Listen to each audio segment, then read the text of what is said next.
Okay. Just me being a mom, I respect the job because when God gives us children, He put them in our care and custody, and He expects us to do right by our children. That's what He expects us to do.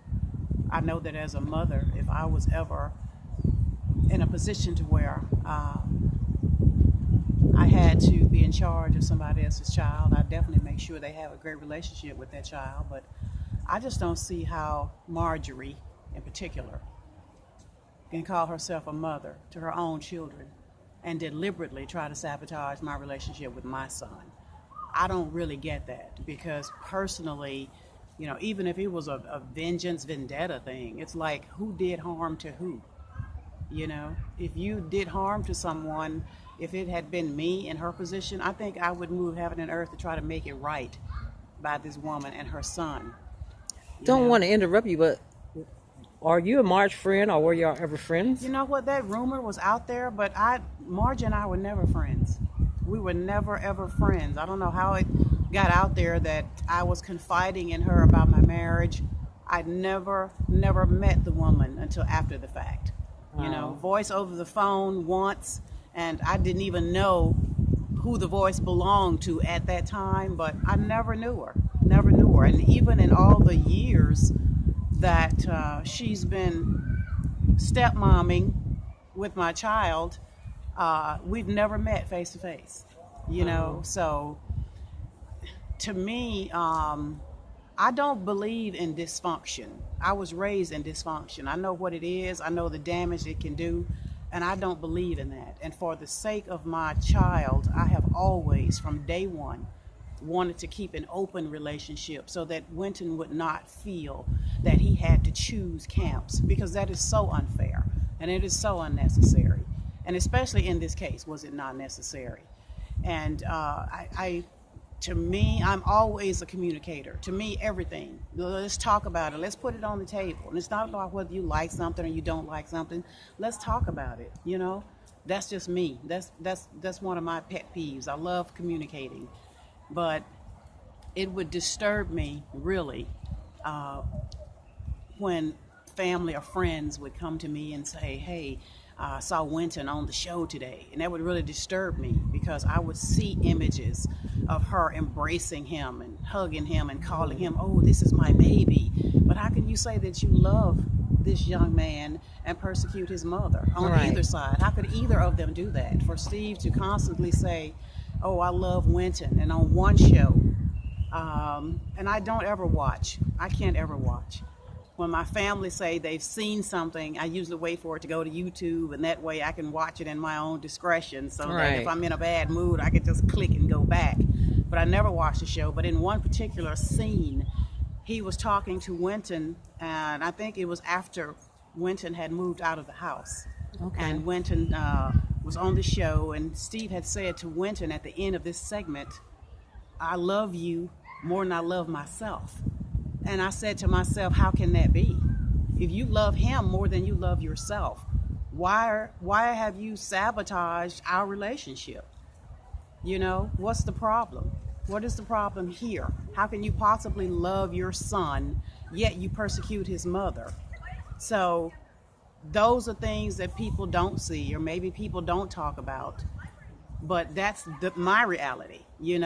He's got the show and he's got the access to the public to where he can let them see what he wants them to see.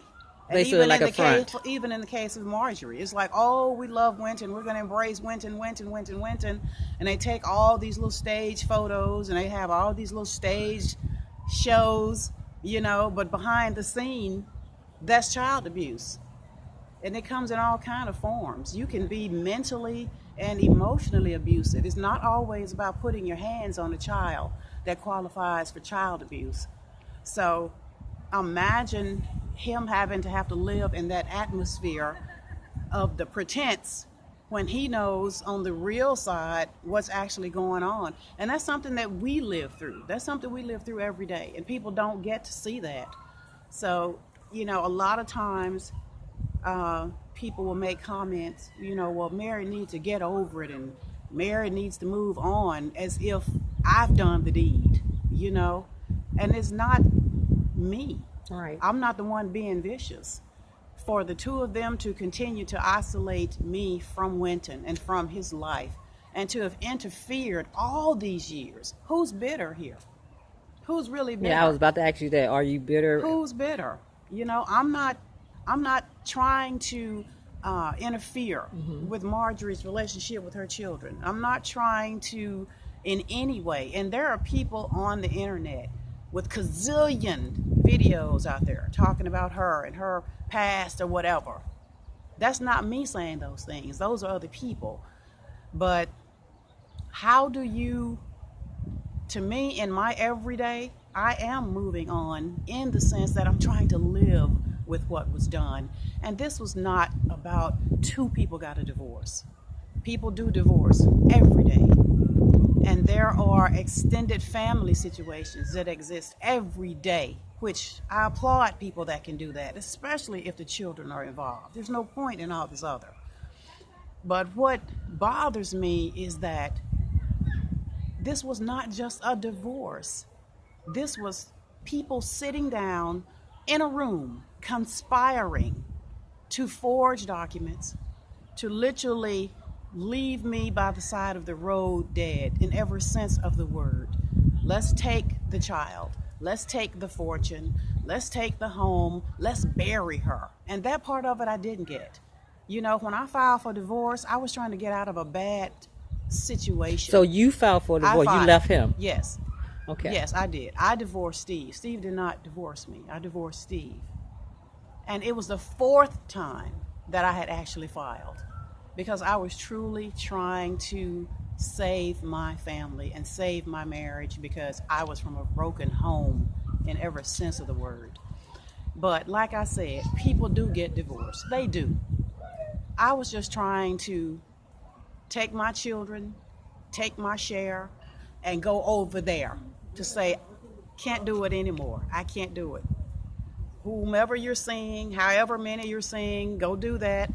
I got to go over here. And I do not know how that morphed into judges being conspired with, judges, my own lawyers being paid off, police departments, city officials. I'm like, what is going on? So that is like one nightmare that will not go away. You know, when you're at your home with your child and here comes the police, how do you move forward from that nightmare that you're standing in the front yard of your house and here comes the police saying that we are coming to get him because we're sorry, ma'am. And these were their words exactly. We're sorry, ma'am. This has nothing to do with us, but we're doing what we were told to do. How do you move away from that? How do you stop having that nightmare? So they didn't give you an explanation? No paperwork, no nothing, you know?